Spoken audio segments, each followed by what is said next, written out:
ஓம் சாந்தி. November 7, 2025. காலை முரளி பாப்தாதா மதுபன். சாராம்சம். இனிய குழந்தைகளே, இந்த சங்கம யுகமே அதி மேன்மையானவர் ஆகுவதற்கான மங்களகரமான நேரமாகும். ஏனெனில் தந்தை இந்த நேரத்திலேயே உங்களுக்கு சாதாரண மனிதரிலிருந்து நாராயணனாக மாறுவதற்கான கல்வியை கற்பிக்கின்றார். கேள்வி: குழந்தைகளாகிய உங்களிடம் எந்த ஞானம் உள்ளதால் எச்சந்தர்ப்பத்திலும் நீங்கள் அழுவதில்லை? பதில்: இது முற்கூட்டியே நிச்சயிக்கப்பட்டுள்ள நாடகம் என்ற ஞானம் உங்களிடம் உள்ளது. இந்த நாடகத்தில் ஒவ்வொரு ஆத்மாவும் தனது சொந்த பாகத்தை நடிக்க வேண்டும் என்பதை நீங்கள் அறிவீர்கள். தந்தை எங்களுடைய சந்தோஷ ஆஸ்தியை எங்களுக்கு கொடுக்கின்றார். எனவே நாங்கள் ஏன் அழ வேண்டும்? பிரம்ம தத்துவத்தில் அப்பால் வாழ்ந்தவரை காண்பதற்கு நாங்கள் அக்கறை கொண்டிருந்தோம். இப்பொழுது நாங்கள் அவரை கண்டுவிட்டோம். எனவே எங்களுக்கு வேறு என்ன வேண்டும்? பாக்யசாலி குழந்தைகள் ஒரு பொழுதும் அழுவதில்லை. ஓம் சாந்தி. ஆன்மீக தந்தை இங்கமர்ந்திருந்து குழந்தைகளாகிய உங்களுக்கு சிலவற்றை விளங்கப்படுத்துகின்றார். படங்களில் நீங்கள் எழுத வேண்டும்.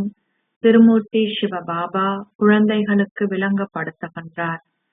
நீங்கள் ஒருவருக்கு விளங்கப்படுத்தும் பொழுது ஆத்மாவாகிய நீங்கள் சிவபாபாவே இதனை கூறுகின்றார் என கூறுகின்றீர்கள். இந்த தந்தையும் கூறுகின்றார், பாபாவே உங்களுக்கு விளங்கப்படுத்துகின்றார். இங்கே மனிதர்கள் மனிதர்களுக்கு விளங்கப்படுத்துவதில்லை, ஆனால் பரமாத்மாவே ஆத்மாக்களுக்கு விளங்கப்படுத்துகின்றார், அல்லது ஓர் ஆத்மா ஆத்மாக்களுக்கு விளங்கப்படுத்துகின்றார். சிவபாபா மாத்திரமே ஞானக்கடல். அவரே ஆன்மீக தந்தையும் ஆவார். இந்த நேரத்திலேயே ஆன்மீக குழந்தைகளாகிய நீங்கள் ஆன்மீக தந்தையிடமிருந்து உங்கள் ஆஸ்தியை பெறுகின்றீர்கள். இங்கு நீங்கள் லௌகீக பெருமைகள் அனைத்தையும் விட்டுவிட வேண்டும். இந்த நேரத்தில் நீங்கள் ஆத்ம உணர்வுடையவர்கள் ஆகி தந்தையை நினைவு செய்ய வேண்டும். நீங்கள் செயல்களில் ஈடுபட்டு உங்கள் வியாபாரத்தை தொடர்ந்தும் செய்ய வேண்டும். ஆனால் உங்களுக்கு நேரம் கிடைக்கும் பொழுதெல்லாம் உங்களை ஓர் ஆத்மாவென கருதி தந்தையை நினைவு செய்தால் உங்கள் பாவங்கள் அழிக்கப்படும். சிவபாபா இவரினுள் பிரவேசித்துள்ளார் என்பது உங்களுக்கு தெரியும். அவரே சத்தியமும் உயிருள்ளவரும் ஆவார். அவர் சத்தியமும் உயிருள்ளவரும் பேரானந்த ஸ்வரூபமும் என அழைக்கப்படுகின்றார். இது பிரம்மாவினதோ விஷ்ணுவினதோ சங்கரரினதோ அல்லது எந்த மனிதரினதோ புகழாக இருக்க முடியாது. அதி மேலான கடவுள் ஒரேயொருவரே. அவரே பரமாத்மா. இந்த நேரத்தில் மாத்திரமே நீங்கள் இந்த ஞானத்தை பெறுகின்றீர்கள். நீங்கள் இதனை மீண்டும் எப்பொழுதும் பெறமாட்டீர்கள். தந்தை 5000 வருடங்களுக்கு ஒருமுறை வந்து நீங்கள் அவரை நினைவு செய்வதற்காக உங்களை ஆத்ம உணர்வுடையவர் ஆக்குகின்றார். நீங்கள் இதனை செய்வதனால் சமோபிரதானிலிருந்து சதோபிரதான் ஆகுகின்றீர்கள். இதற்கு வேறு எவ்வழிமுறையும் இல்லை. ஓ தூய்மையாக்குபவரே வாருங்கள் என மனிதர்கள் கூவி அழைத்தாலும் அவர்களுக்கு அதன் அர்த்தம் தெரியாது. அவர்கள் சீதையை தூய்மையாக்கும் ராமரே என கூறினாலும் அது நன்றாகவிருக்கும். நீங்கள் அனைவரும் சீதைகள், அதாவது பக்தர்கள் ஆவீர்கள். அந்த ஒரேயொருவர் கடவுளான ராமர் ஆவார். பக்தர்களாகிய நீங்கள் கடவுளிடமிருந்து உங்கள் பக்திக்கான பலனை கேட்கின்றீர்கள். முக்தியும் ஜீவன் முக்தியுமே பலனாகும். ஒரேயொரு தந்தை மாத்திரமே முக்தியையும் ஜீவன் முக்தியையும் அருள்பவராவார். ஒரு நாடகத்தில் உயர்வான பாகங்களை கொண்டவர்களும் தாழ்வான பாகங்களை கொண்டவர்களும் இருக்கின்றார்கள். இந்த நாடகம் எல்லையற்றதாகும். இதனை வேறு எவராலும் புரிந்து கொள்ள முடியாது. இந்நேரத்தில் தமோ பிரதானாகவும் மிகவும் சீரழிந்தவர்களாகவும் இருக்கின்ற நீங்கள் சதோ பிரதானான மிகவும் மேன்மையான மனிதர்களாக ஆகுகின்றீர்கள். சதோ பிரதானானவர்களே அதிமேன்மையானவர்கள் என கூறப்படுகின்றார்கள். இந்த நேரத்தில் நீங்கள் அதிமேன்மையானவர்கள் அல்ல. தந்தையே உங்களை அதிமேன்மையானவர் ஆக்குகின்றார். இந்த நாடக சக்கரம் எவ்வாறு தொடர்ந்தும் சுழல்கின்றது என்பதை எவரும் அறிய மாட்டார்கள். கலியுகம், சங்கமயுகம், பின்னர் சத்திய யுகம் என்பன உள்ளன. பழைய உலகை புதிதாக்குபவர் யார்? வேறு எவரும் அன்றி தந்தையால் மாத்திரமே அதனை செய்ய முடியும். தந்தை சங்கம யுகத்திலேயே உங்களுக்கு கற்பிக்க வருகின்றார். தந்தை சத்திய யுகத்திலோ அல்லது கலியுகத்திலோ வருவதில்லை. தந்தை கூறுகின்றார், எனது பாகம் சங்கம யுகத்திலேயே உள்ளது. ஆகையாலேயே சங்கம யுகம் நன்மை பயக்கும் யுகம் என அழைக்கப்படுகின்றது. இதுவே மங்களகரமான யுகமாகும். குழந்தைகளாகிய உங்களை சாதாரண மனிதரிலிருந்து நாராயணனாக மாற்றுவதற்காக தந்தை வருகின்ற இந்த நேரம் சங்கம யுகத்தின் அதி மங்களகரமான நேரம் என கூறப்படுகின்றது. மனிதர்கள் மனிதர்களே, ஆனால் அவர்கள் தெய்வீக குணங்கள் நிறைந்தவர்கள் ஆகுவதால் அவர்கள் ஆதி சனாதன தேவ தேவியரின் தர்மத்துக்கு உரியவர்கள் என கூறப்படுகின்றார்கள். தந்தை கூறுகின்றார், நானே இத்தர்மத்தை ஸ்தாபிக்கின்றேன். நீங்கள் நிச்சயமாக மிகவும் தூய்மையானவர்கள் ஆக வேண்டும். ஒரேயொரு தந்தை மாத்திரமே தூய்மையாக்குபவர். ஏனைய அனைவரும் பக்தர்களாகிய மணவாட்டிகள். சீதையை தூய்மையாக்கும் ராமரே என கூறுவது சரியே.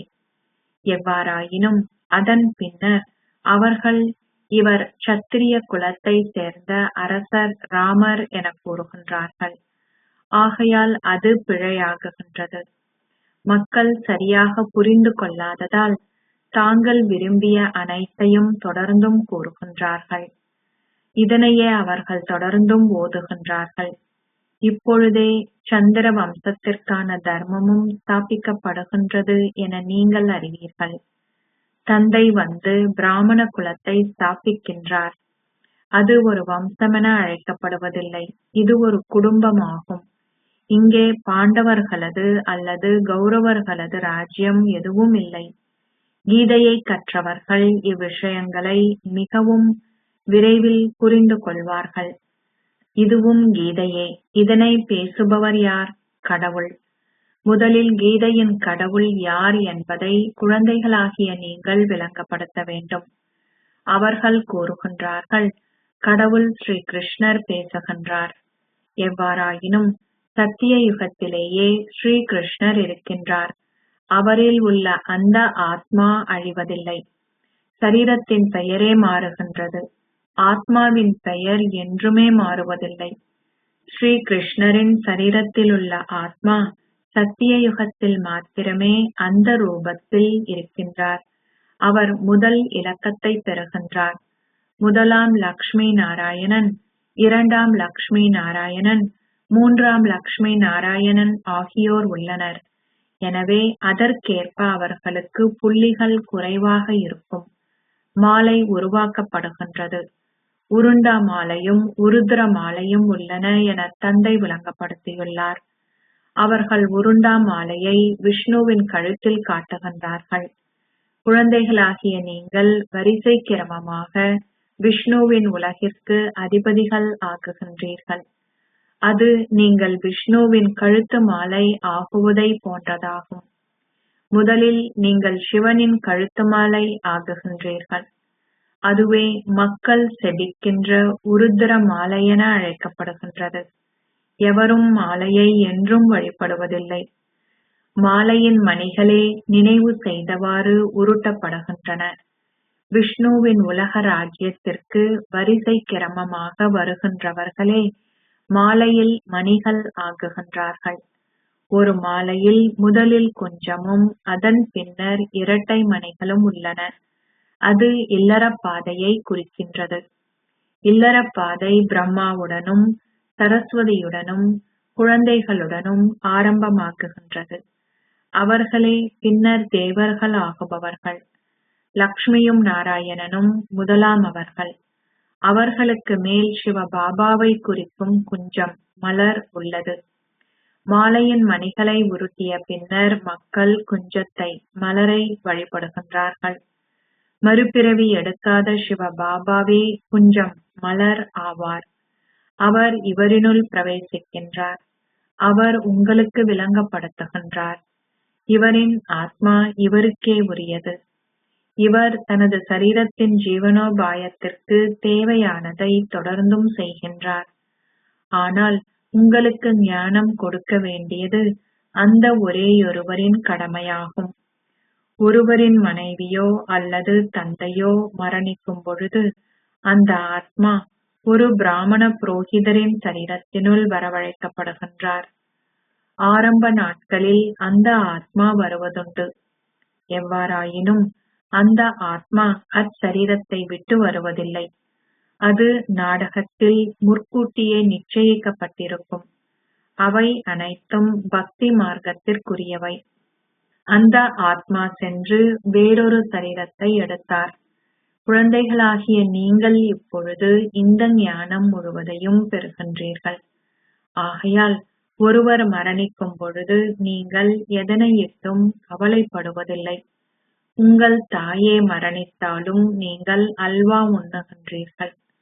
அவர்களுக்கு விளங்கப்படுத்துவதற்கு சென்ற புத்திரி ஒருவர், சாந்தாபென், அவர்களிடம் வினவினார், நீங்கள் ஏன் அழுகின்றீர்கள்?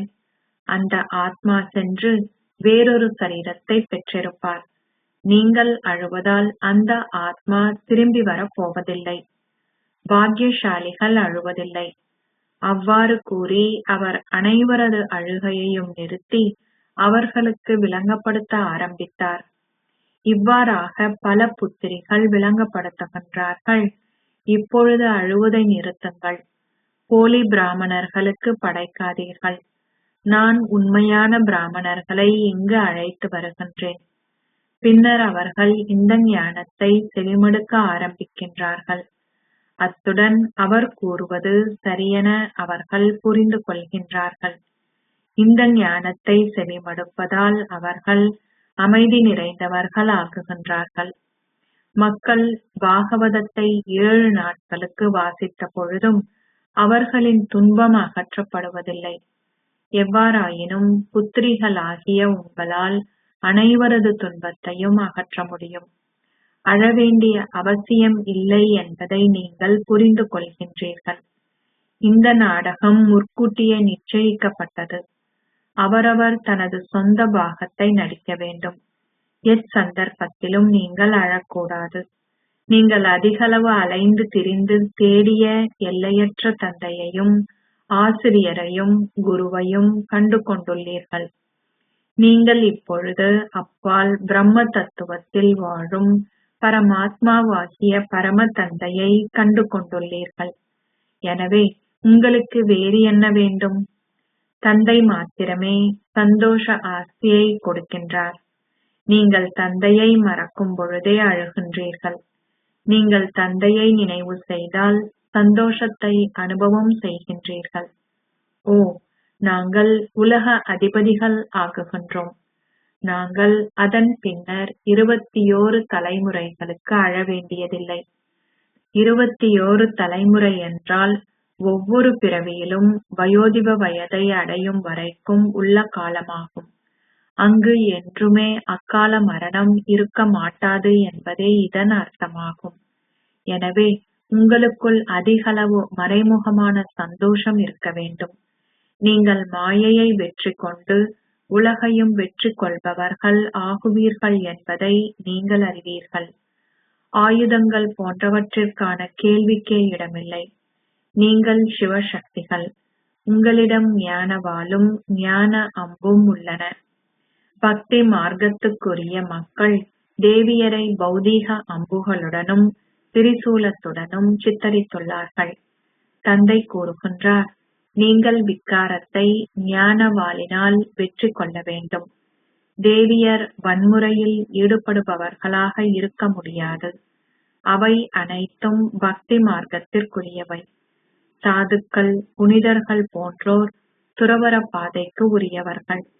அவர்களுக்கு இல்லற பாதையில் நம்பிக்கை இல்லை. நீங்கள் பழைய உலகம் முழுவதையும் பழைய சரீரத்தையும் துறக்கின்றீர்கள்.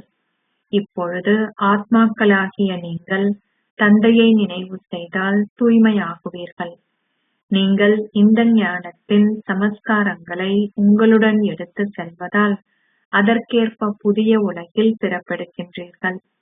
இங்கு நீங்கள் பிறப்பெடுப்பீர்களாயின் உங்கள் சமஸ்காரங்கள் உங்களை ஒரு நல்ல குடும்பத்திற்கு, அதாவது ஓர் அரசருக்கோ அல்லது சமயப்பற்றுள்ள குடும்பத்திற்கோ அழைத்து செல்லும்.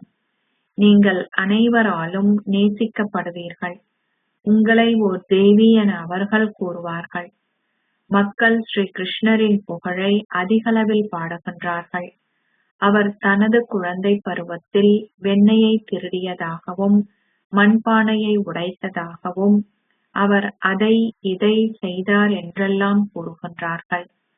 அவர்கள் அவர் மீது பல குற்றச்சாட்டுக்களை சுமத்தியுள்ளார்கள். அச்சா, அவர்கள் ஸ்ரீ கிருஷ்ணரை நீல நிறத்தில் காட்டியிருப்பது ஏன்? அங்கே ஸ்ரீ கிருஷ்ணர் மிகவும் அழகாக இருப்பார். சரீரம் தொடர்ந்தும் மாறுகின்றது, பெயரும் மாறுகின்றது. ஸ்ரீ கிருஷ்ணரே சத்திய யுகத்தின் முதல் இளவரசர் ஆவார். அவ்வாறாயின் அவரை ஏன் அவர்கள் நீல நிறத்தில் காட்டுகின்றார்கள்? எவராலும் உங்களுக்கு கூற முடியாது. எவரையும் பாம்புகள் கடித்து நீல நிறமாக்குவதற்கு அங்கே பாம்புகள் போன்றன இருக்க மாட்டாது. இங்கே எவராவது நஞ்சை அருந்தும் பொழுது அவர் நீல நிறமாக ஆகுகின்றார். அங்கே அத்தகைய விஷயங்கள் இடம்பெற முடியாது. நீங்கள் இப்பொழுது தேவ சமுதாயத்தில் ஒருவராக ஆகப் போகின்றீர்கள். இந்த பிராமண சமுதாயத்தை பற்றி எவருக்கும் தெரியாது. முதலாவதாக தந்தை பிராமணர்களாகிய உங்களை பிரம்மாவின் மூலம் தத்தெடுக்கின்றார். பிரஜாபிதா இருந்தால் அவரின் மக்களும் பலர் இருப்பார்கள். சரஸ்வதி பிரம்மாவின் புத்திரி என கூறப்பட்டுள்ளது. சரஸ்வதி அவரின் மனைவி அல்ல. எவருக்கும் இது தெரியாது. பிரஜாபிதா பிரம்மாவின் படைப்பு வாய் வழியாக மாத்திரமே இடம்பெறுகின்றது. இங்கே மனைவி என்ற கேள்விக்கே இடமில்லை. தந்தை இவருக்குள் பிரவேசித்து கூறுகின்றார், நீங்கள் எனது குழந்தைகள். நான் இவருக்கு பிரம்மா என பெயரிட்டுள்ளேன். அவரது குழந்தைகளாகிய அனைவரது பெயர்களும் மாற்றப்பட்டன. குழந்தைகளாகிய நீங்கள் இப்பொழுது மாயையை வெற்றி கொள்கின்றீர்கள். இதுவே வெற்றி தோல்வி நிறைந்த விளையாட்டு என அழைக்கப்படுகின்றது. தந்தை உங்களை அத்தகைய மலிவான பேரத்தையே பேச செய்கின்றார். இருப்பினும் மாயை உங்களை தோற்கடித்து உங்களை ஓட செய்கின்றாள். மாயையின் 5 விக்காரங்களே உங்களை தோற்கடிக்கின்றன. 5 விக்காரங்களும் உள்ளவர்கள் அசுர சமுதாயத்தை சேர்ந்தவர்கள் என அழைக்கப்படுகின்றார்கள். மக்கள் ஆலயங்களில் தேவியரின் விக்கிரகங்களின் முன்னிலையில் சென்று அவர்களின் புகழை பாடுகின்றார்கள். நீங்கள் தெய்வீக குணங்கள் அனைத்தும் நிறைந்தவர்கள்.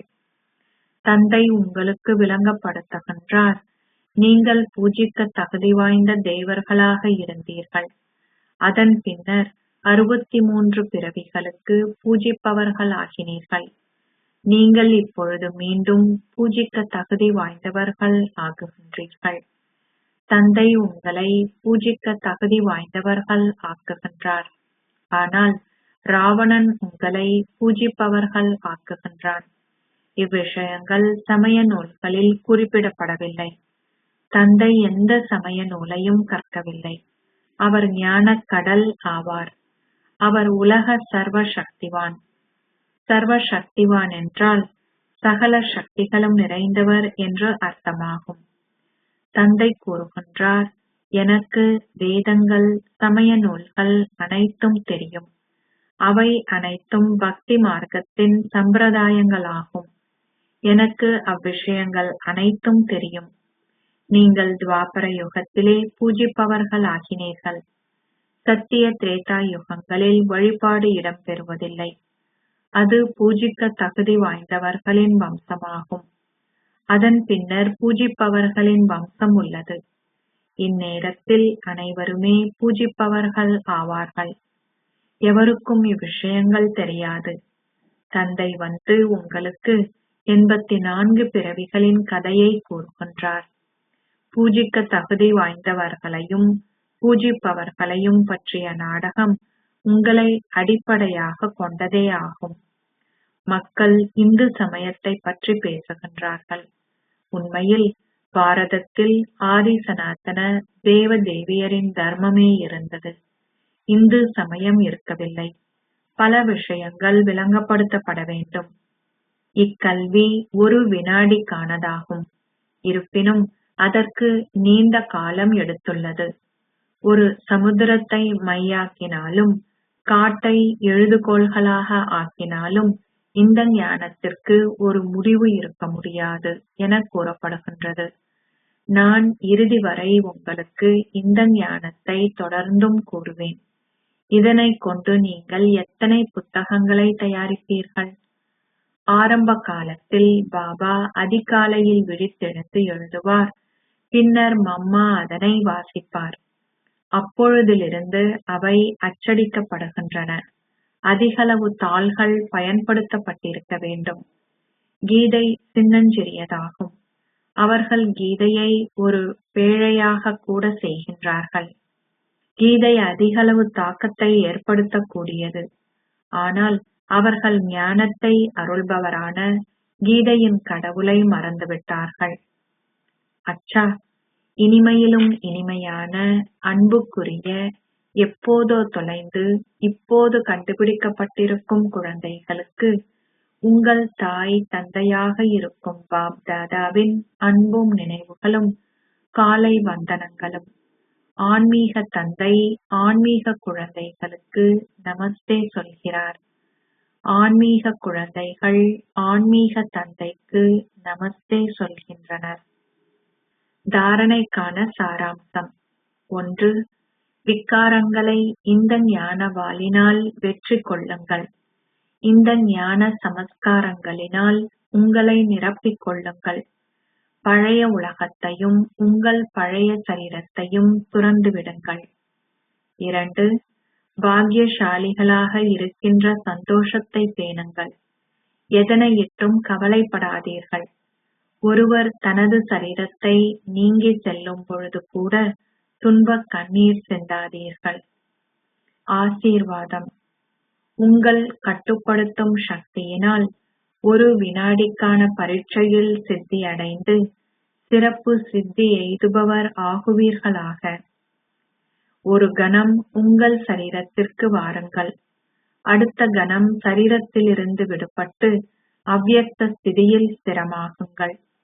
எந்தளவிற்கு அதிகளவு குழப்பங்கள் உள்ளனவோ அந்த அளவிற்கு உங்கள் ஸ்திதி அதற்கு சமமாக அமைதியாக இருக்கட்டும். இதற்கு ஆயத்தமாக இருக்கின்ற சக்தி உங்களுக்கு தேவையாகும். ஒரு வினாடியில் விரிவாக்கத்திலிருந்து சாராம்சத்திற்கும் ஒரு வினாடியில் சாராம்சத்திலிருந்து விரிவாக்கத்திற்கும் செல்லுங்கள். அத்தகைய கட்டுப்படுத்தும் சக்தி உடையவர்களாலேயே உலகை கட்டுப்படுத்த முடியும். இந்த பயிற்சியே ஒரு வினாடிக்கான இறுதி பரீட்சையில் நீங்கள் சிறப்பு சித்தியடைய உங்களுக்கு உதவும். ஸ்லோகம். ஓய்வு ஸ்திதியை நீங்கள் அனுபவம் செய்வதுடன் ஏனையோரையும் அனுபவம் செய்ய நீங்கள் உதவும் போது அனைத்து குழந்தைத்தன விளையாட்டுகளும் முடிவடையும். அவ்வியக்த சமிக்கை. சரீரமற்ற ஸ்திதியின் பயிற்சியை அதிகரியுங்கள். அசரீரி மற்றும் விதேகி. சரீரமற்றவர் ஆகுவதில் அர்ஜுனா முன்னெடுப்பவர் ஆகுங்கள். அர்ஜுனாவின் சிறப்பியல்பு சதா புள்ளி வடிவத்தின் ஸ்வரூபமாக இருந்து வெற்றியாளர் ஆகுவதாகும். பற்றை வென்றவர்களும் நினைவு ஸ்வரூபமாக உள்ளவர்களும் அர்ஜுனா ஆவார்கள். அர்ஜுனா இந்த கீதை ஞானத்தை சதா செவிமடுத்து அதனை கடைபவர் ஆவார். அனைவருமே இவ்வாறாக சரீரமற்றவராகி மரணித்து வாழ வேண்டும். அத்தகைய ஆர்வமின்மையின் எல்லையற்ற மனோபாவத்தை கொண்டிருப்பவர்களே அர்ஜுனா ஆவார்கள். ஓம் சாந்தி.